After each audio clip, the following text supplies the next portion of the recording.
This is Radar and Dorothy from the Valverus AI team with another exciting podcast exploring the new frontiers in value creation. We are on the brink of a new industrial age powered by technology that will redefine how businesses and the world will operate and grow.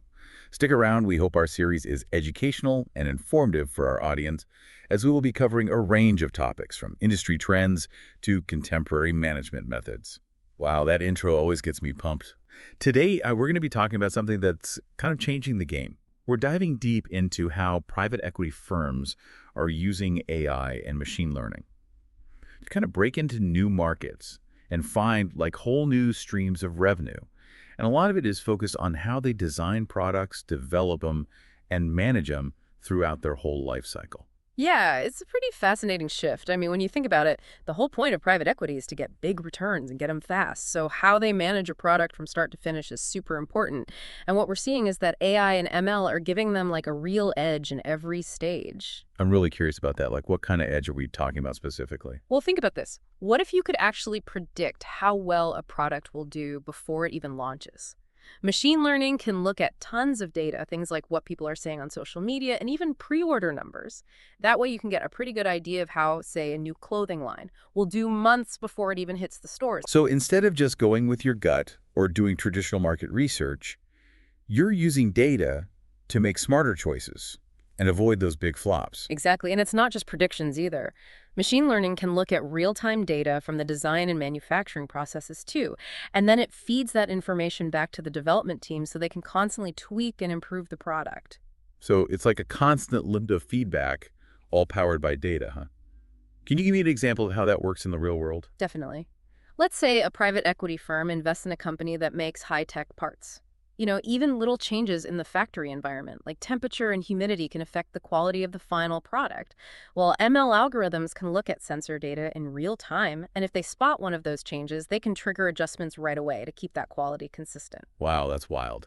So we're talking about using AI to control the manufacturing process like never before. Exactly. Being able to connect what suppliers are putting in, how the manufacturing is set up, and the quality checks all through machine learning, it gives them a whole new level of control and predictability. Okay, so what does all this mean for a PE firm that wants to jump into a brand new market? It means they can do it with a level of confidence we've never really seen before. They can fine-tune their products to fit exactly what that market wants. They can optimize their manufacturing to be as efficient as possible. And they can even predict how the tiniest changes will affect the final product, all before they even make a move into that new market. It's like having this crystal ball, but, one that's powered by data and algorithms. And speaking of algorithms, the kind of machine learning you use really depends on what you're trying to do. For example, if you want to predict when equipment might break down, that might use something called a recurrent neural network to look at sensor data over time. But if you're checking for quality, you might use a convolutional neural network. And those are really good at image recognition. Okay, so I'm not a data scientist or anything. Can you explain what those neural networks actually do? Sure. Think of a neural network like a math problem that can learn from data. Like with predicting maintenance, the recurrent neural network learns to spot patterns in the sensor data that say, hey, something's about to go wrong, and that lets you fix it before it breaks and costs you a ton of money. Convolutional neural networks, on the other hand, are all about pictures. They can be trained to see defects in products, things the human eye would totally miss. That helps keep quality up and cuts down on waste. This is all starting to sound pretty futuristic, but it's happening right now. And it's giving these private equity firms a big advantage. Absolutely. But it's not as simple as just buying some fancy software. You really need to know your data inside and out, have the right tech setup, and make sure your team knows how to use the insights from these algorithms. That makes sense. So one thing that's really exciting about AI and machine learning is that they can make decisions for you, especially with these super complicated supply chains that private equity-backed companies often have to deal with. What kind of impact are we seeing there? AI is making everything smoother, from buying stuff to moving it around to keeping track of inventory. Think about a retail company backed by private equity that wants to try a new market.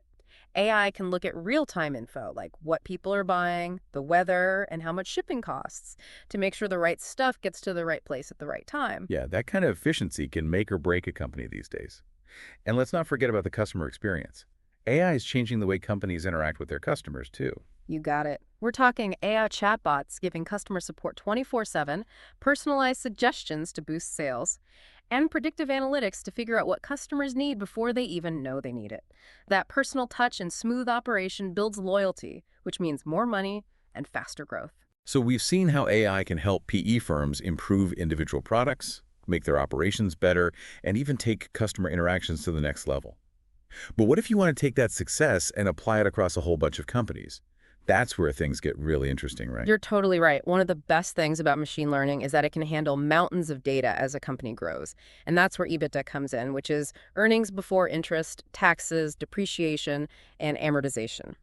AI can crunch data from all the companies in a PE firm's portfolio to find patterns and trends, stuff that a human would never be able to spot. So AI can help PE firms find connections between their companies, opportunities to streamline things, share resources, or even promote each other's products. Exactly. That data-driven approach unlocks hidden value and speeds up growth across the entire portfolio, leading to a higher overall EBITDA and ultimately a better value for the firm.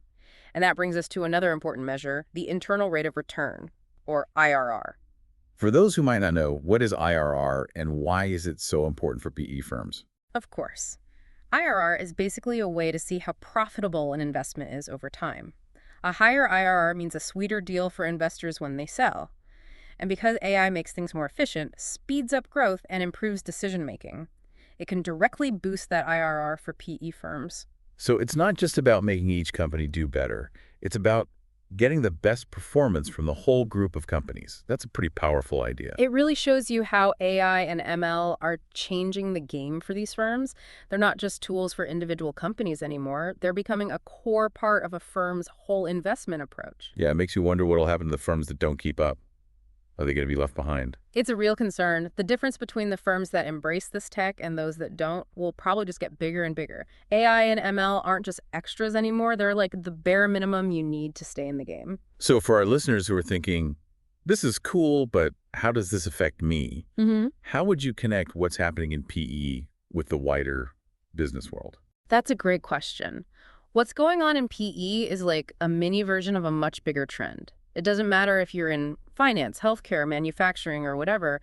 AI and ML are rewriting the rules. So you're saying that being able to use data to get insights and automate things is becoming a total game changer across the board. Exactly. And it's not just about big companies either. Even smaller businesses and startups are finding ways to use AI and ML. The key is to get how powerful these technologies are and figure out how to use them in a way that makes sense for your own goals. So to wrap up our deep dive today, it's pretty clear that AI and ML aren't just things of the future anymore.